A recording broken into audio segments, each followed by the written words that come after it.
Not that long ago, customers' only shopping experience choice was driving to what is called brick and mortar stores, the term for physical retail stores, which case they would struggle to find parking and often wait in lines. E-tailing, electronics retailing in other words, is a form of commerce where a consumer buys products directly over the internet. Companies can sell via their own sites or through a third-party e-tailer like Amazon. When companies offer websites that seamlessly supplement their brick and mortar stores, this is called 360-degree retailing. Because they're doing both, right? They're covering both halves of the pie. For instance, Target.com consumers can purchase merchandise online directly, but they can also search for store locations, see if a product is in stock at a local store, and/or arrange for in-store pickup or return of merchandise that was purchased online. Research has found that the success of e-tailing rests most heavily on these two factors. The first is brand name reputation. And this is best if the e-tailer also has well-known brick and mortar stores like JCPenney, Walmart, Target, Home Depot, etc. Or the e-tailer sites are created by well-known manufacturers like Dell, Whirlpool, or Timex, for example. Or if the e-tailer itself is well-known due to national advertising campaigns. And examples of that would be Amazon, Overstock, and Zappos.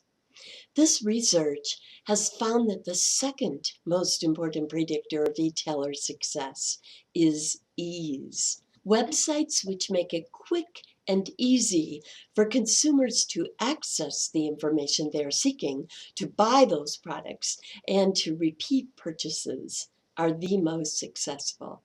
Note how Amazon now offers one-click buying with shipping address and credit card on file.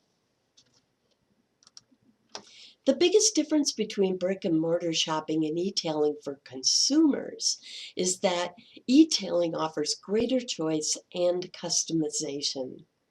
Online shopping enables consumers to shop for products across stores, across state lines, and even across international borders. As choice in products and prices increases, consumers are generally able to make wiser decisions, right? But with a few exceptions. One example of an exception involves what are called experiential products. Experiential products. Products in which quality is perceived through sensory experience with the product.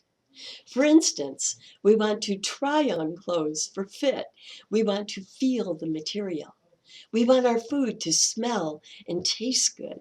Some retailers are overcoming these barriers by offering free shipping and free return shipping for clothing, allowing consumers a free, although still time-consuming, way to try on more than one size.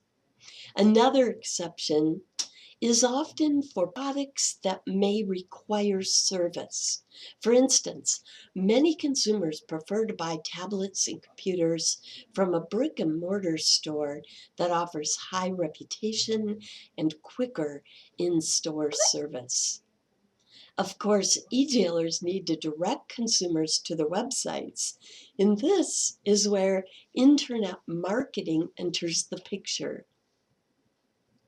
Internet marketing, also known as online marketing, e-marketing, and web marketing, is any type of advertising that is done via the internet or email. What makes internet marketing particularly powerful is the potential for these four things. First, interactivity, two-way communications, in other words, between the marketers and the consumers. 2, customization, personalized customization, taking market segmentation down to the individual level. In other words, sending ads to you that they know you are looking for these items. You are going to be most likely very interested in seeing these ads because you've done searches for these items. Cost cutting is a third. It's less expensive than traditional advertising. So marketers can, on the smaller budget, reach a larger, more relevant audience. More relevant because consumers often just did a related keyword search. And number 4 is quick and easy feedback. These kinds of marketing efforts can be easily measured, traced, and tracked to provide feedback analytics. For instance, a company can easily track the number of times an ad is clicked on or the number of times a website is visited. Let's look at a number of forms of internet marketing, beginning with search engine marketing. And this involves linking a company website to internet search engines such as Google, Yahoo, Bing, and Ask would be examples. There are 2 broad types of SEM. Search engine optimization is the first, which you might describe as a natural or organic search. And then the second one is paid search marketing. Both tend to be beneficial, not just to the marketer, but consumers too, in that they increase the amount of relevant information and choices the consumer receives. Search engine optimization is the practice of making adjustments, modifications, and rewrites to a website in order to achieve a higher natural ranking in natural search engine results. Let's say you do a search on the Google engine for love seats. Google will produce for you a list of results, and the lucky links that get included on your list are of 3 different categories. 1, linked websites for which the search term love seats is most naturally prominent. 2, links for which companies paid to have theirs included. And finally, 3, paid advertisement links.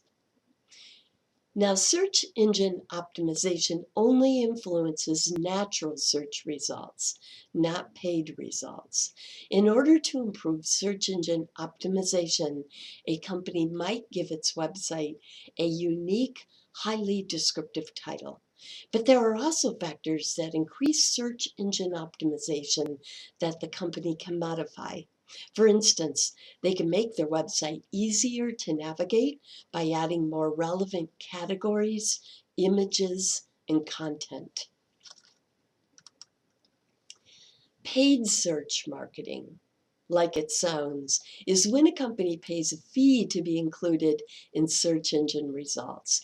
There are a number of monetary contract deals. For instance, a company may pay a flat fee for a determined period of time, or they might pay per click, pay each time a searcher clicks and enters their site. Likewise, there are a number of contract specs.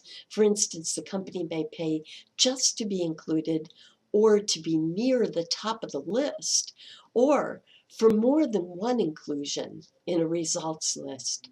Some search engines, like Google, require these ads to be separate, like alongside the search results.